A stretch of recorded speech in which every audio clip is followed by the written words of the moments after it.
जो लोग मेरे इस चैनल पर नए हैं या फिर मेरा ये वीडियो पहली बार देख रहे हैं वो मेरा YouTube channel political Tamasha with doctor Arshi को सब्सक्राइब करके वहां पे लगी बेल आइकॉन को ज़रूर दबा दें ताकि आपको हमारे आने वाले हर वीडियो की अपडेट्स मिलती रहे। और दोस्तों, अगर आपको हमारा काम पसंद आता है, हमारे वीडियोस पसंद आते हैं तो www.patreon.com/dr अर्शी खान पर जाकर डोनेट करके आप हमारे काम को सपोर्ट कर सकते हैं। तो चलिए आज के नए सियासी तमाशे की तरफ नजर डालते हैं। –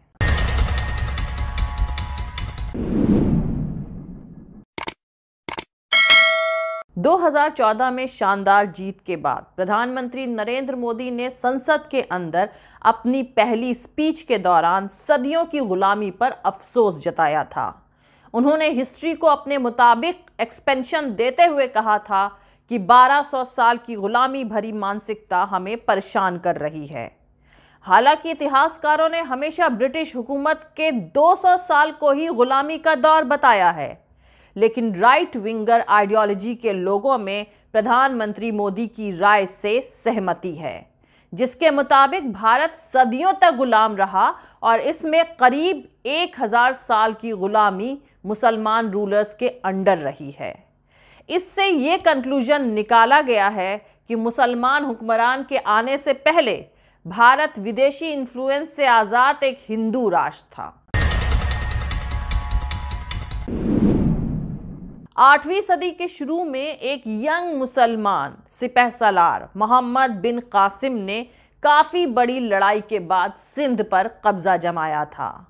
यह इलाका वैसे तो बहुत छोटा था, लेकिन इस हार के नतीजे बेहद दूर तक जाने वाले साबित हुए। इतिहासकारों के मुताबिक ये भारतीय सब कॉन्टिनेंट के इतिहास के लिहाज से सबसे अहम मोड़ साबित हुआ।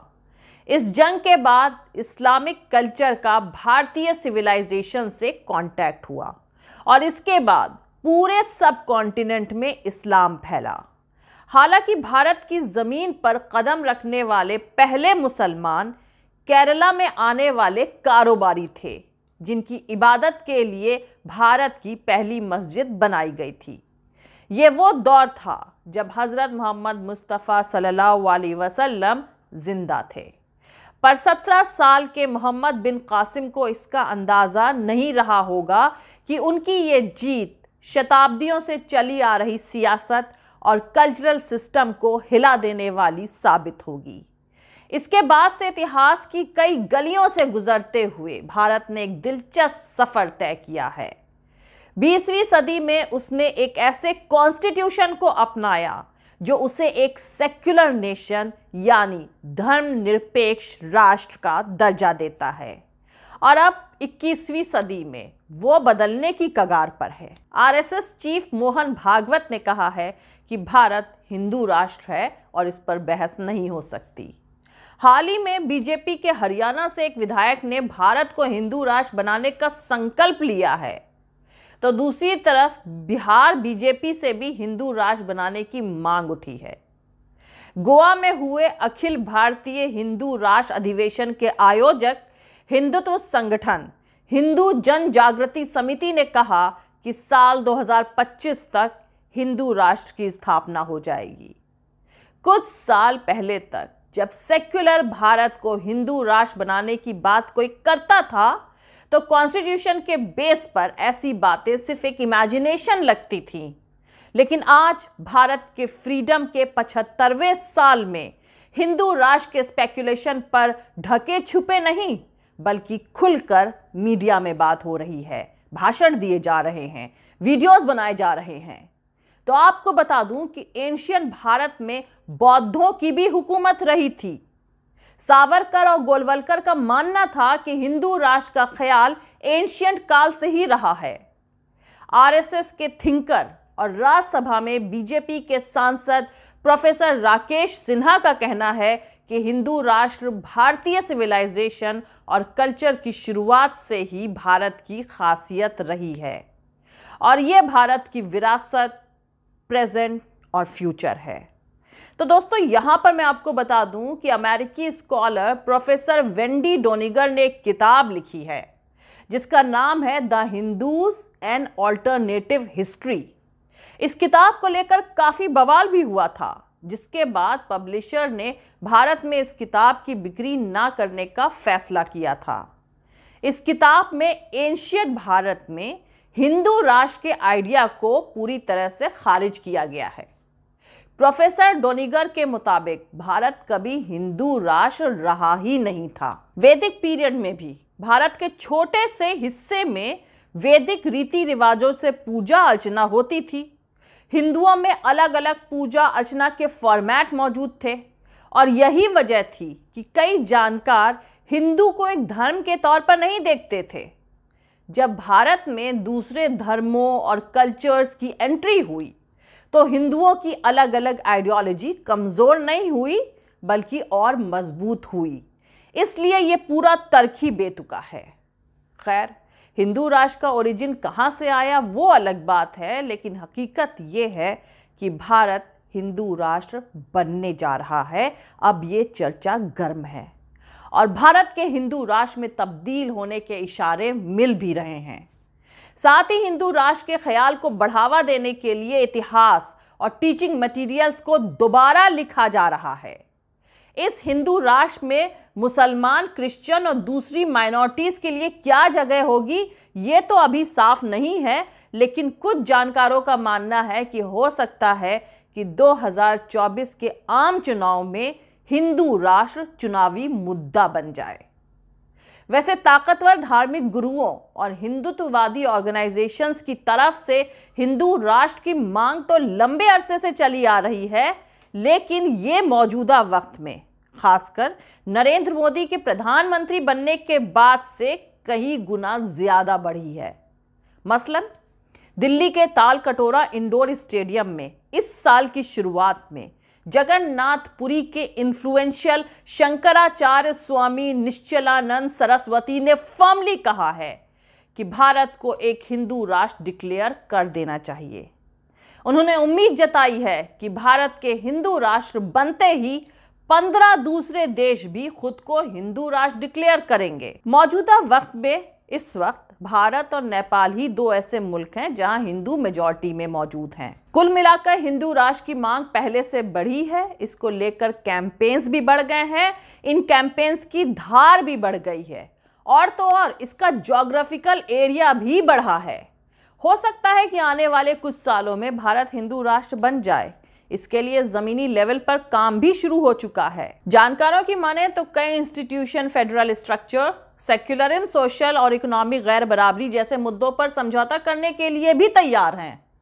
मुसलमान रूलर्स के इतिहास और शहरों और गलियों के नाम बदलने से लेकर किताबों में हिस्ट्री का बदलाव का काम बदस्तूर जारी है। जब से बीजेपी सत्ता में आई है कई शहरों और सड़कों के नाम बदले जा रहे हैं। दिल्ली में औरंगजेब रोड की ही तरह अकबर रोड या शाहजहां रोड का नाम बदलने की मांग उठ रही है, लेकिन सियासी तमाशे में दोहरापन साफ दिखता है। जैसे हिंदू राष्ट्र की ख्वाहिश रखने वालों को अकबर रोड या शाहजहां रोड से तो बड़ी दिक्कत है, लेकिन दिल्ली में ही मान सिंह रोड भी है। मान सिंह अकबर की फौज के चीफ थे। टोडरमल मार्ग और बीरबल मार्ग भी दिल्ली में मौजूद है। टोडरमल अकबर के फाइनेंस मिनिस्टर थे। बीरबल अकबर के 9 रत्नों में से एक थे। आप अकबर को तो खलनायक बनाना चाहते हैं, लेकिन बीरबल या टोडरमल या मान सिंह को नहीं। इसका जवाब देने को हिंदू राष्ट्र की ख्वाहिश रखने वाले तैयार नहीं हैं।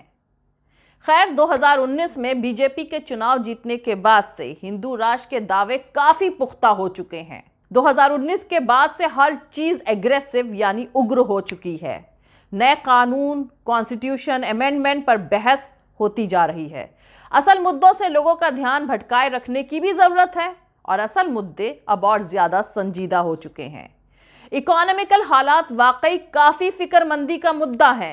रोजगार की कमी, महंगाई वगैरह वगैरह। मतलब आप ये अंदाजा लगा सकते हैं कि आइडेंटिटी पॉलिटिक्स असल मुद्दों से लोगों का ध्यान हटाने का एक तरीका है जिसका खूब जमकर इस्तेमाल होने लगा है। यह सब जाहिर है उस पोलराइजेशन के अलावा हो रहा है जिसका इस्तेमाल चुनाव के लिए किया जाता रहा है।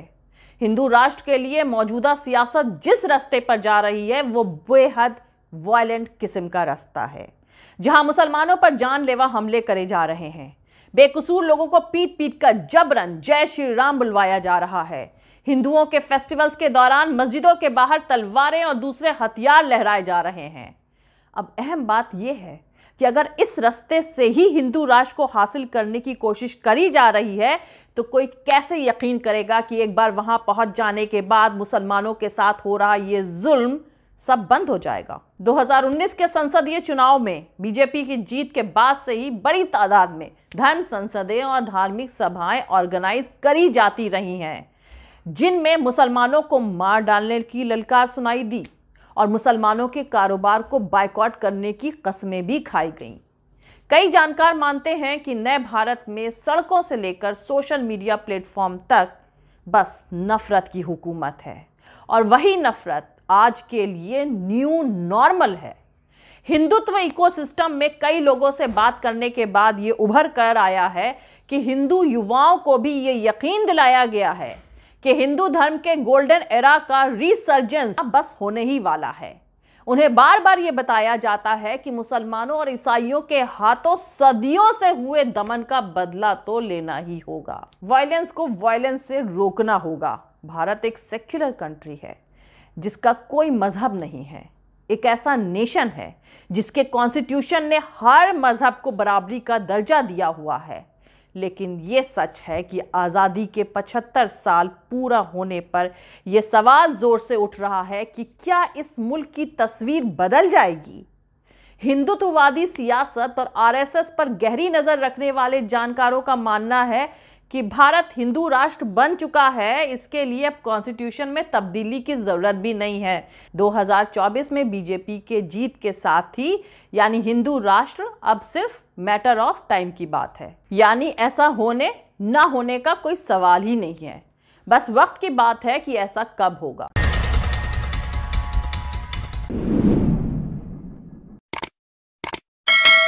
मिलते हैं अगले वीडियो में किसी दूसरे नए सियासी तमाशे के साथ। जय हिंद, सत्यमेव जयते, अल्लाह हाफिज। दोस्तों, हमारा पूरा वीडियो और दूसरे और वीडियोस देखने के लिए हमारा YouTube channel political Tamasha with doctor Arshi को सब्सक्राइब करके वहां पे लगी बेल आइकॉन को जरूर दबा दें ताकि आपको हमारे आने वाले हर वीडियो की अपडेट्स मिलती रहे।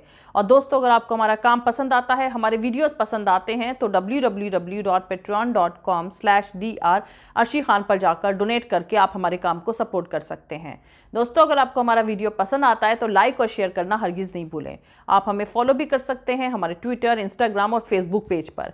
मेरा ट्विटर हैंडल है @arshi_aziz khan। Thank you. मिलते हैं अगले वीडियो में।